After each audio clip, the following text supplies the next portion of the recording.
Ashamaa harka fuunee kabajamtootaa fi jaalatamtoota hordoftoota Obsiyamboo jalatti argamtanii hordoftoota kiyyaa har'ammoo wanta baay'ee bareedaa fi miidhagaa tokko isinitti agarsiisuudhaan dura laayik sheer sabskiraayib gochuudhaan na bukkee dhaabbadhaan isiniin jedha.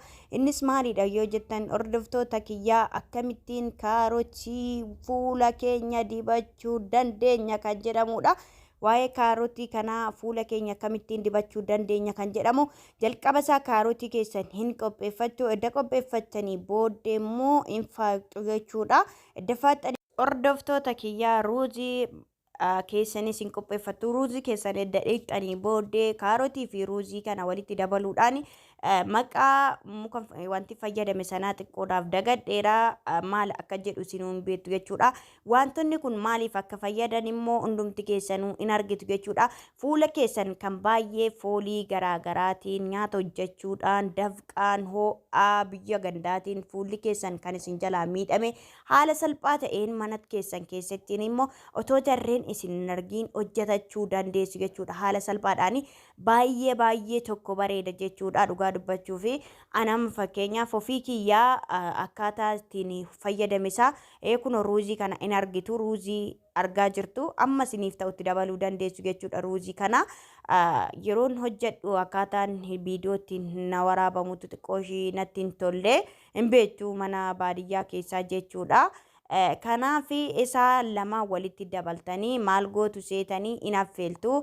Edda affeeltanii booddee maashina xiqqoo ila kunoo argaa jirtu waan inni fakkaatu maashina xiqqoo itti daakkattu jechuudha. Edda daakkattanii booddee immoo kinoo akka nattiin bahaa jechuudha.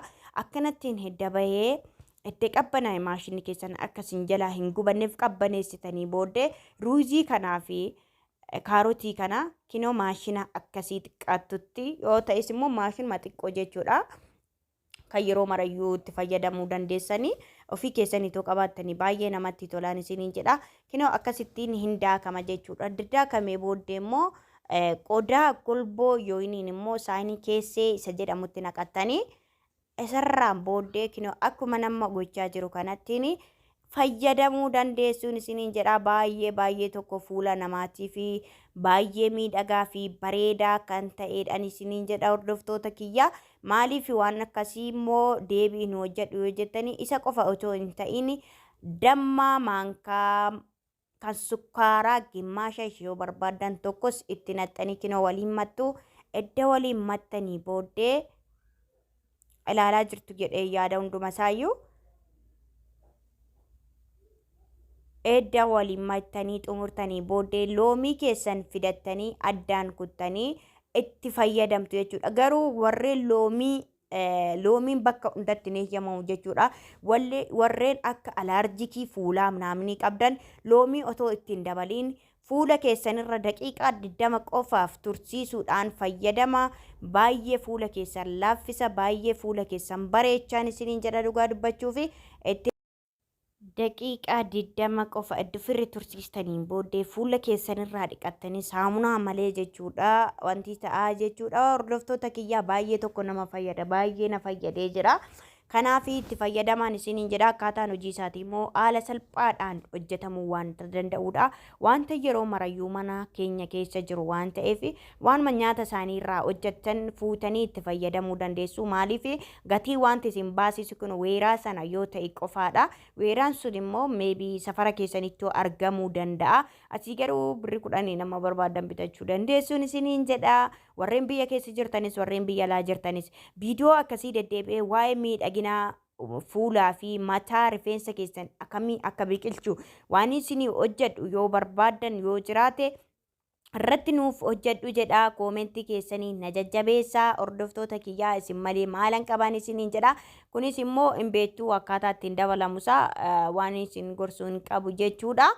Kanaaf hordoftoota kiyyaa baay'ee tokko namatti tola itti fayyadamaan isiniin jedha.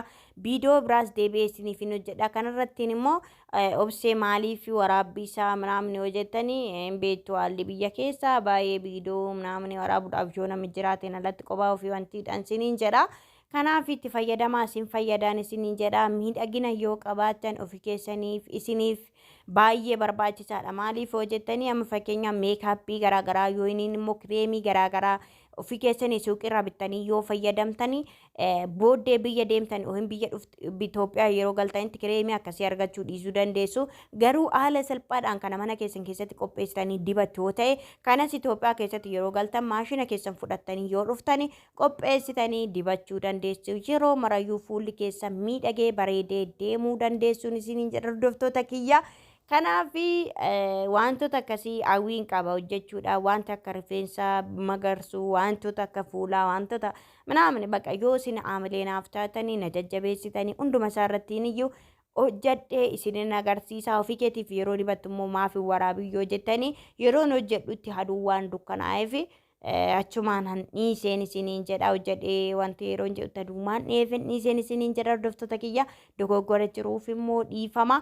Wantiin irra deddeebi'ee isinitti himuu barbaadu wanta alarjikii qabdu fuula keessan irraa yoo ta'e loomii akka ittiin daballe bakka loomii wanta zayitii miidhaginaa yoo inni immoo viitaamin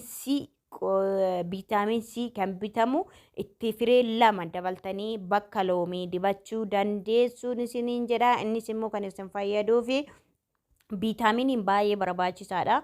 Kanaafin isiniin jedha kan isinitti dabaltan dammaa fi weeraadha. Ruuzii fi kaarotiidha jechuudha. Wanti biraa hin jiruun isiniin jedha. Warreen fuula keessan irraa irra deddeebiin dubbadha alarjikii qabdan loomii akka ittiin fayyadamne loomiin qaamaaf sirrii mitiin isiniin jedha. Warreen fuulli keessan immoo nagaa ta'e yoo inni fuula keessan lasallasiisuudhaaf namni barbaadan itti dabaltanii dibachuu dandeessu. Garuu warreen alarjikii qabdan of eeggadhaan isiniin jedha. Wantoota akka loomiirraan isiniin jedha. Kana hordoftoota kiyya.